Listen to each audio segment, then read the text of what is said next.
Good morning, everyone. We'd like to welcome Jay McBain to our podcast program today. Jay is one of the preeminent research analysts in the computer industry. He has a worldwide reputation, and it's exciting to have you with us this morning, Jay. Well, thank you so much for having me.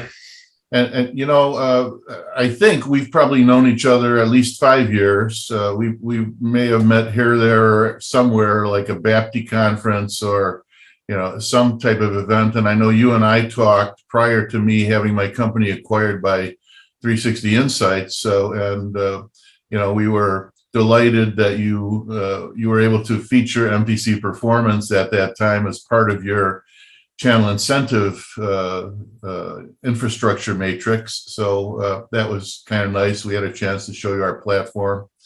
And so I think that's one of the ways we got acquainted. Now, you're with Forrester, and would you like to add a little bit about Forrester's focus and direction at this point in time? Yeah, absolutely. Forrester is obviously a very big company on the analyst side, research side. Other companies in this space like Gartner and IDC, we wake up every morning and get very excited about certain intersections in the market. Some analysts get excited about a certain buyer, like a marketing buyer. Some get excited about an industry like finance or fintech. Some people get excited about geography, what's happening in Scotland. Some people, in sector segment and size like SMB versus mid-market. Others get excited about products. It's not hardware, software, and services anymore. We have 26 categories of tech products and 250 categories below that. So I may get excited about a certain 7 layers of security and the 17 layers below that. So we have analysts, like thousands of them every morning, that get up really excited about very certain things. And I get excited about the 75% of world trade that goes indirectly. All of the partnerships, how to manage that, how to incent that, how to recruit that, all the different elements of the programs, the processes, the people, and then the underlying technology that makes it all work. And about 75% of world trade goes that way. And 64% of the tech industry goes that way. So it's a big conversation, and it keeps me busy. And it would appear to get more interesting by the day, wouldn't it? So one of the reasons that I teed up this conversation today is because you published an introduction to some research that you've done very recently with the title of Are Distributors the Future of Distribution, which is an intriguing title all by itself. And I'd like to discuss many of the points that you make here in this article. You walk us into the discussion with the M&A activity that's been going on with the megalithic distributors that we're all aware of. It seems as though in the last year, Ingram Micro has been acquired, Tech Data was acquired, and Tech Data and Synnex have subsequently merged. And there's all sorts of shifts that are occurring as a result of that. One of the things I thought that was really interesting, not only are these major moves in the marketplace, but what's been happening is the valuation of these organizations seems like it's really taken a nosedive at the same time as, generally speaking, emerging technology companies' valuations are skyrocketing. So we have a highly divergent situation going on there. And I'd love to hear your thoughts about why that's happening whatever you can add in the way of color commentary there. Yeah, so the first thing to think about in distribution is it is different around the world. In North America, we have Fortune-sized distributors, Fortune 500-sized distributors. Ingram is a $50 billion company. The second and third biggest distributors on the planet, Tech Data and Synnex, just came together a couple of weeks ago to become TD Synnex. And they're now the largest in the world. They're about a $60 billion distributor. So these are massive, massive companies. They might be the only Fortune 500 companies, by the way, that my kids who happen to be in law school, the older ones, wouldn't recognize the logo of.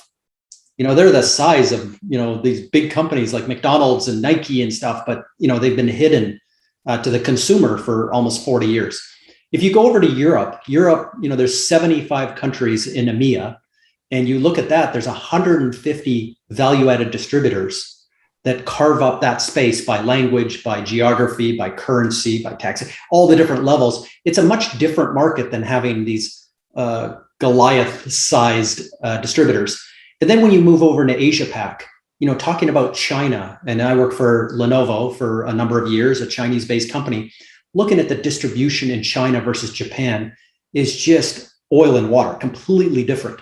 When you move down into Australia, you move over into Singapore, you move into all the Southeast Asia country. I mean, it's just a completely different distribution model. So when we're talking about distribution, you've got to kind of line it up geographically first.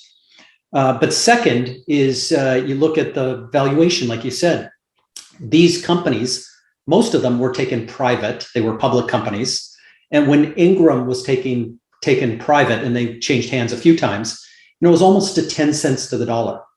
Where a $50 billion company was first taken private around 5 or 6 billion, it became 7. But the fact of the matter is that's close to 10 cents to the dollar.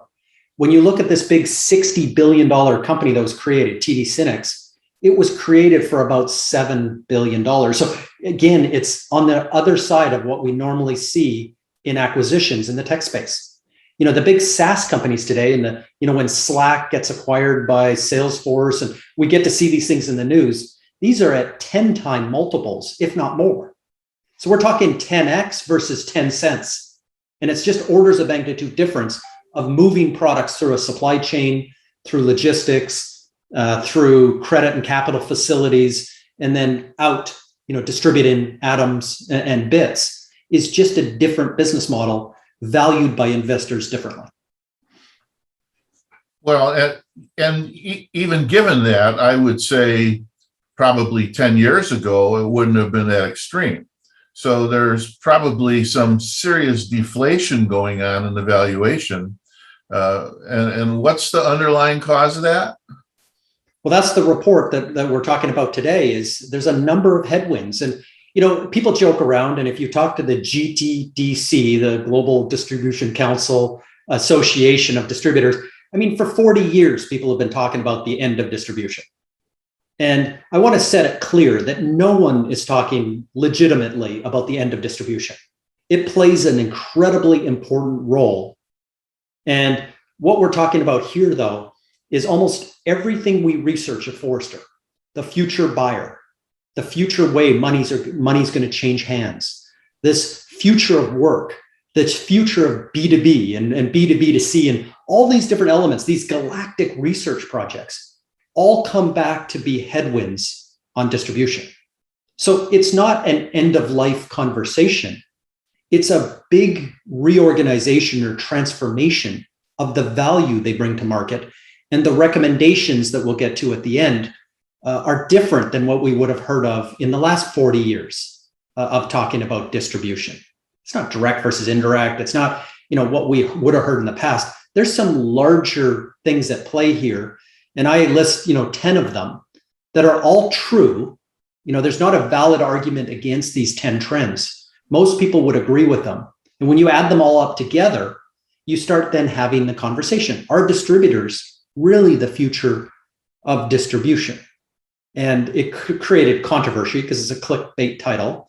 Got me a couple of cease and desist letters from some, but it had to be said. The magazines have not had this level of journalism to ask this question. The industry, though, is buzzing.